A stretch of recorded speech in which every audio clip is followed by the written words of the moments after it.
Hello guys, gagawa tayo ngayon ng saniya patatas kura. Ayan. Yung patatas, pinakuluan muna, tapos ito ating dudurugin na. Ito lang siya. Lagyan natin siya ng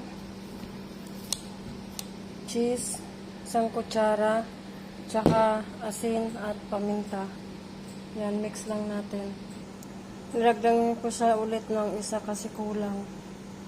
Bali 2 kutsara ng cheese. Yan, hinahalo ko na.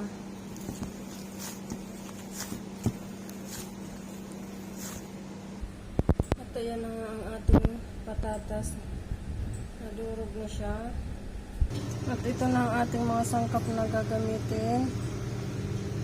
Sibuyas na puti, mushroom, bakdunis, parsley yan, bawang na dinikdik, ayan, bell pepper na green at saka red, tsaka carrots, ayan.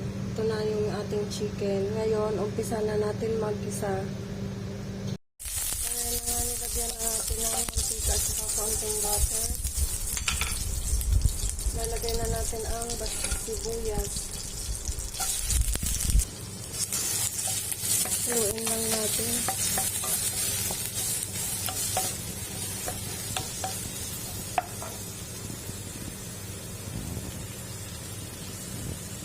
Tayin lang natin mga luto ang sibuyas.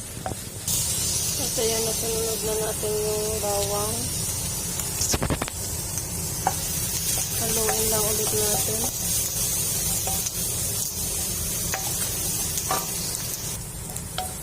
Sinunod na natin yung bawang. Haluin natin. At saka manok.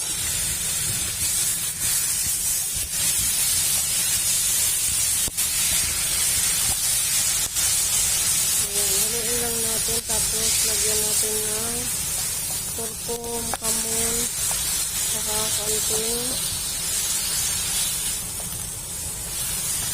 lisad.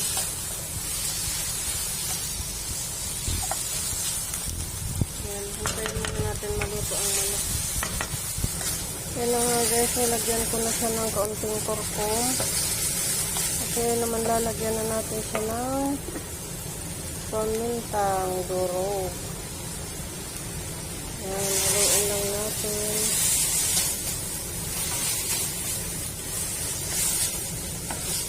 Lalagyan din siya natin ng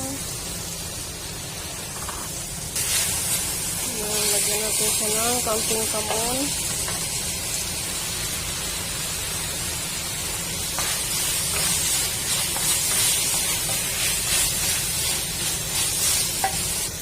At nilagyan ko rin siya ng kaunting salsa. Ayan, isura niya. Ilalagay na natin ang mushroom.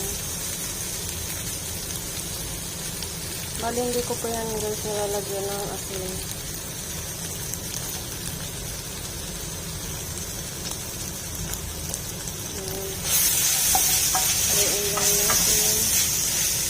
Ay, maglag.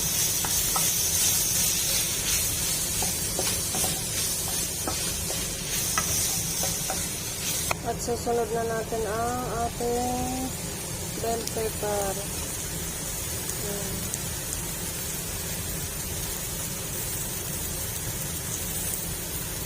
Lagyan ko na siya ng soy sauce na 1 kutsara. Hindi pala kutsarita, kutsara. Tsaka lalagyan ko siya ng 1 kutsarang bista. Ayan.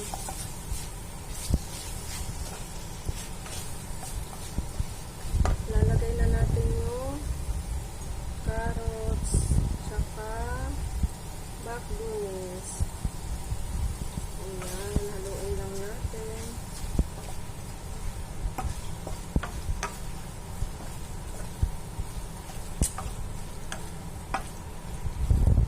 Maganda na ang kanyang kulay. Kung nahalo natin ay okay na. Timplahan na natin ng asin. Ayan. Sali na nga natin ito sa ating Pyrex. Ito na nga ang ating chicken. Ngayon, isusunod natin itong patatas. Gagawin lang natin siyang bilog-bilog. Ayan. Ayan na, malapit na tayong matapos sa ating pura-pura patata. At ayan na nga ang ating sanya patatas. Lalagyan na lang natin siya ng krema. Ilagyan ko siya ng maliliit kasi malalaki ang butas. Baka lumusot yung sauce, kaya ayan. Nilagyan ko siya. Pagkalagay ng krema, lalagyan natin sa ibabaw ng Given mozzarella. Ayan, tapos sasalang na natin sa oven. Ayan, sasalang na siya sa oven. Antay na lang natin siyang maluto. Ayan na, luto na ang ating sanya patatas. Pura. Patatas pura. Bel crema.